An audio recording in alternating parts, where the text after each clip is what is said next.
Assalamualaikum warahmatullahi wabarakatuh. Saya Giatri Oktaviani dengan NIM 200750559. Di video kali ini saya akan menjelaskan mengenai supervisi pendidikan, yaitu teknik dan proses dari supervisi pendidikan tersebut. Tanpa berlama-lama, marilah kita masuk ke materinya. Supervisi ialah serangkaian kegiatan yang teratur dan beraturan serta berhubungan satu sama lain dan diarahkan kepada suatu tujuan. Secara garis besar, kegiatan dalam proses supervisi dapat dibagi, yaitu perencanaan, pelaksanaan, evaluasi, dan tindak lanjut. 1. Perencanaan. Perencanaan supervisi perlu disusun oleh supervisor agar pelaksanaan supervisi dapat terarah. Pelaksanaan supervisi yang tidak diawali dengan perencanaan diduga dapat mengecewakan banyak pihak seperti guru, supervisor, dan bahkan siswa yang secara tidak langsung memerlukan peningkatan kemampuan mengajar gurunya. Mengingat perencanaan merupakan pedoman dan arah dalam pelaksanaan, maka ada beberapa hal yang harus dicantumkan dalam perencanaan supervisi, yaitu tujuan supervisi, alasan mengapa kegiatan tersebut perlu dilaksanakan, bagaimana atau metode atau teknik mencapai tujuan yang telah dirumuskan, siapa yang akan dilibatkan atau diikutsertakan dalam kegiatan-kegiatan yang akan dilakukan, waktu pelaksanaan dan hal-hal yang diperlukan dalam pelaksanaannya, serta cara memperoleh hal-hal tersebut. Yang kedua yaitu pelaksanaan. Menurut Rifai 1982 mengemukakan pelaksanaan supervisi pendidikan mengikuti beberapa kegiatan sebagai berikut. Yang pertama, pengumpulan data. Pengumpulan data ialah proses supervisi diawali dengan mengumpulkan berbagai data untuk menemukan berbagai kekurangan dan kelemahan guru. Data yang dikumpulkan adalah mengenai keseluruhan situasi belajar mengajar. Kegiatan kedua yaitu penilaian. Data yang sudah dikumpulkan, diolah, kemudian dinilai. Penilaian ini dilakukan terhadap keberhasilan murid, keberhasilan guru, serta faktor-faktor penunjang dan penghambat dalam proses belajar mengajar. Kegiatan ketiga yaitu deteksi kelemahan. Pada tahap ini, supervisor mendeteksi kelemahan atau kekurangan guru dalam mengajar. Dalam rangka mendeteksi kelemahan, supervisor memperhatikan beberapa hal yang berkaitan dengan pelaksanaan tugas guru, yaitu penampilan guru di depan kelas, penguasaan materi, penggunaan metode, hubungan antar personil, dan administrasi kelas. Kegiatan keempat yaitu memperbaiki kelemahan. Jika melalui deteksi ditemukan kelemahan dan kekurangan, maka pada tahap ini dilakukan perbaikan atau peningkatan kemampuan. Kegiatan kelima yaitu bimbingan dan pengembangan. Supervisor perlu memberikan bimbingan kepada guru agar apa yang diperolehnya diterapkan atau diaplikasikan dalam proses belajar mengajar yang dilakukannya. Proses supervisi ketiga yaitu evaluasi. Evaluasi dilakukan untuk mengetahui tujuan yang sudah dicapai. Hal-hal yang belum dilaksanakan, evaluasi supervisi dilakukan untuk semua aspek, meliputi evaluasi hasil, proses, dan pelaksanaan. Teknik evaluasi yang dilakukan: wawancara, angket, observasi penampilan dan tingkah laku guru, kunjungan kelas, dan memperhatikan reaksi dan pendapat pihak ketiga seperti sesama guru, pegawai, dan orang tua. Proses supervisi keempat yaitu tindak lanjut. Dalam melaksanakan supervisi, kegiatan belajar mengajar diperlukan instrumen berupa lembar pengamatan dan suplemen observasi, yaitu keterampilan mengajar, karakteristik mata pelajaran, pendekatan klinis, dan sebagainya. Dalam pelaksanaan kegiatan tindak lanjut supervisi akademik, sasaran utamanya adalah kegiatan belajar mengajar. Hasil analisis catatan supervisor dapat dimanfaatkan untuk perkembangan keterampilan mengajar guru dan meningkatkan keprofesionalisme guru dan karyawan.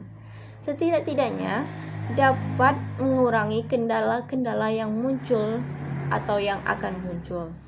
Umpan balik dapat memberi pertolongan bagi supervisor dalam melaksanakan tindak lanjut supervisi. Dari umpan balik dapat tercipta suasana komunikasi yang tidak menimbulkan ketegangan, serta mendorong guru memperbaiki penampilan dan kinerjanya. Lalu, bagaimana cara melaksanakan tindak lanjut hasil supervisi akademik? Yaitu sebagai berikut. Yang pertama, mereview rangkuman hasil penilaian. Apabila ternyata tujuan supervisi akademik dan standar-standar pembelajaran belum tercapai, maka sebaiknya dilakukan penilaian ulang terhadap pengetahuan, keterampilan, dan sikap guru yang menjadi tujuan pembinaan. Kedua, membuat rencana aksi supervisi akademik.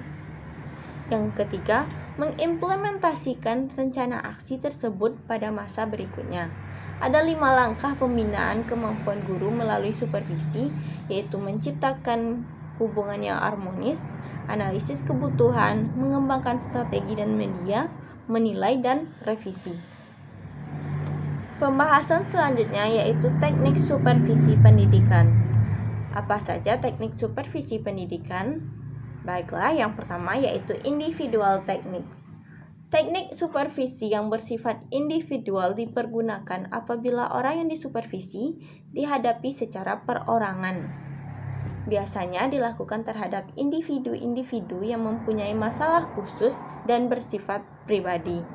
Teknik supervisi yang bersifat individu dapat dijelaskan dalam beberapa macam, yakni sebagai berikut. Yang pertama, kunjungan kelas atau classroom visitation.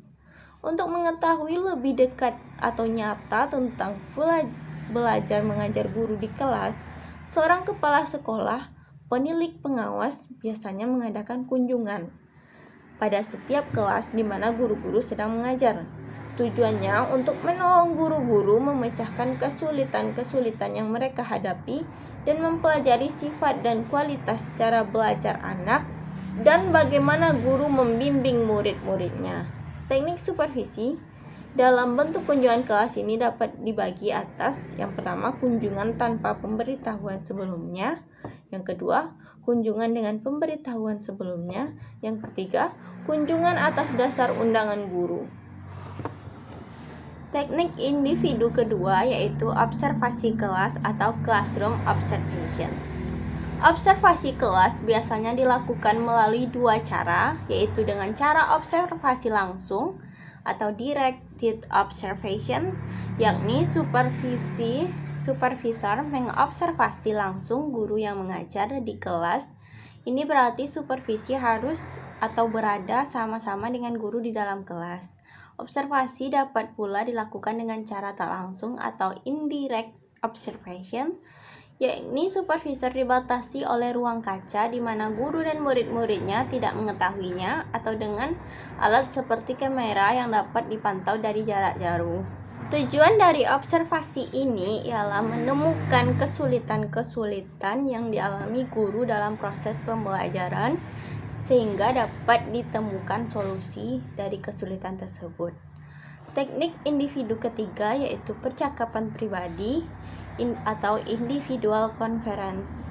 Menurut Adam dan Dickey, bahwa salah satu alat yang penting dalam supervisi adalah individual conference, yaitu supervisor dan guru dapat bekerja secara individual memecahkan problem-problem pribadi yang berhubungan dengan jabatan mengajar, personal dan professional problems. Misalnya, pemilihan dan perbaikan alat-alat pelajaran, penentuan dan penggunaan metode mengajar, dan sebagainya.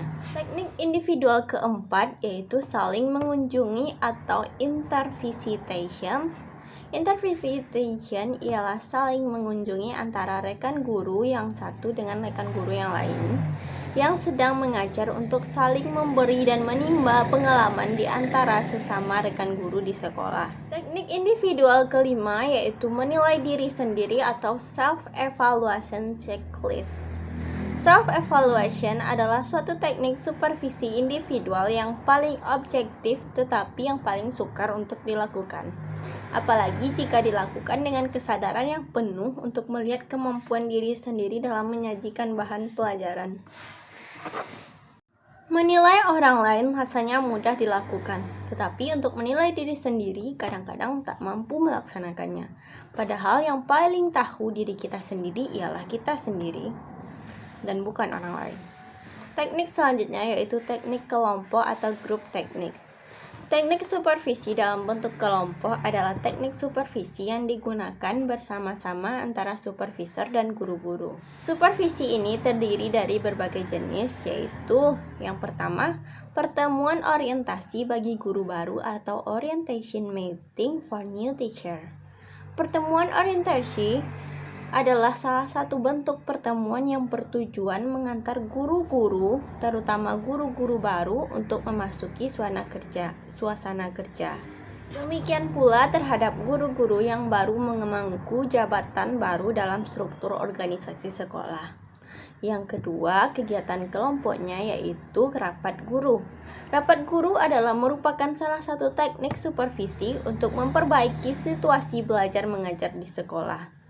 Kegiatan kelompok ketiga yaitu studi kelompok antara guru, kelompok guru atau guru bidang studi yang mengajar mata pelajaran sejenis dapat mengadakan studi bersama untuk mempelajari dan membahas atau mendalami bahan pelajaran yang mereka ajarkan.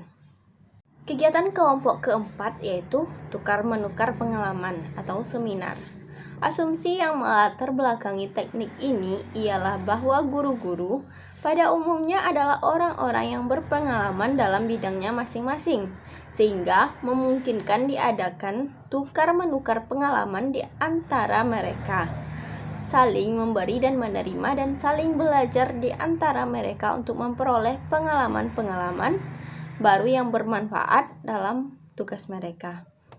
Tukar-menukar pengalaman seperti ini lebih bermanfaat jika dibandingkan dengan penataran yang sering merupakan suatu pemborosan. Kegiatan kelima yaitu diskusi panel. Menurut Rifai, panel diskusi atau panel discussion, biasa juga disebut dengan istilah forum discussion, adalah suatu bentuk diskusi yang dipentaskan atau dihadapkan di sejumlah partisipan untuk memecahkan suatu problem.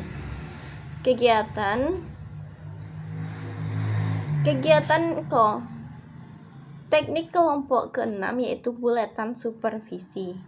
Buletin supervisi adalah salah satu alat komunikasi tertulis yang supervisor untuk membantu guru-guru. Kegiatan kelompok keenam yaitu buletin supervisi. Buletin supervisi adalah salah satu alat komunikasi tertulis yang dibuat supervisor untuk membantu guru-guru dalam memperbaiki situasi belajar mengajarnya. Kegiatan kelompok ketujuh yaitu demonstration teaching. Demonstrasi mengajar yang berhasil jika hal itu direncanakan dengan teliti, mempunyai tujuan yang nyata, diikuti oleh jumlah guru-guru yang cukup banyak, mendapat kesempatan untuk mengikuti.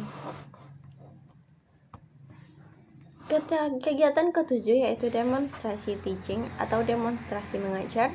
Kegiatan ke-8 perpustakaan jabatan. Kegiatan kelompok ke-9 yaitu perjalanan sekolah untuk anggota stafnya. Teknik lainnya yaitu teknik langsung. Teknik supervisi langsung ialah teknik yang digunakan untuk menyampaikan harapan supervisor kepada guru-guru dengan jelas. Supervisor dapat menggunakan bahasa langsung dan penguatan. Dalam hal ini, pengawas sangat mengharapkan kepercayaan dan kredibilitas dari para guru. Teknik supervisi langsung terdiri dari penampilan perilaku, menjelaskan, mendengarkan, memecahkan masalah, mengarahkan, dan standarisasi. Arah penampilan perilaku, pemecahan masalah, dan pengarahan kebanyakan dari pengawas. Teknik pengawasan langsung berguna untuk mengatasi keadaan dalam waktu yang singkat ketika guru sedikit sekali menguasai keahlian, keterlibatan, atau menarik diri dari permasalahan pembelajaran. Rifai mengemukakan bahwa teknik langsung dalam supervisi yaitu cara berkomunikasi dengan berhubungan langsung antara supervisor dan guru melalui kunjungan kelas, pertemuan pribadi, rapat staf, dan lokakarya. Lebih lanjut, Rifai mengemukakan bahwa teknik ini merupakan cara tertentu yang khusus untuk mencapai tujuan tertentu. Suatu teknik terdiri dari berbagai kegiatan yang teratur dan alat untuk mencapai tujuan. Teknik keempat yaitu teknik tidak langsung. Teknik supervisi tidak langsung adalah pendekatan masalah pengajaran yang sifatnya tidak langsung menunjukkan permasalahan, melainkan seorang guru bercerita, mengemukakan permasalahan yang mereka alami. Supervisor atau kepala sekolah menyimpulkan permasalahan guru tersebut, kemudian memberikan bimbingan dan mengarahkan guru tersebut. Baiklah, sekian presentasi singkat saya mengenai materi, proses, dan teknik supervisi pendidikan. Mohon maaf apabila ada kesalahan dalam pengucapan ataupun sikap saya selama presentasi. Dan saya ucapkan terima kasih karena sudah menonton, terkhususnya kepada Bapak Hanif Al-Qadri selaku dosen mata kuliah Administrasi dan Supervisi Pendidikan. Saya akhiri. Assalamualaikum warahmatullahi wabarakatuh. Bye-bye.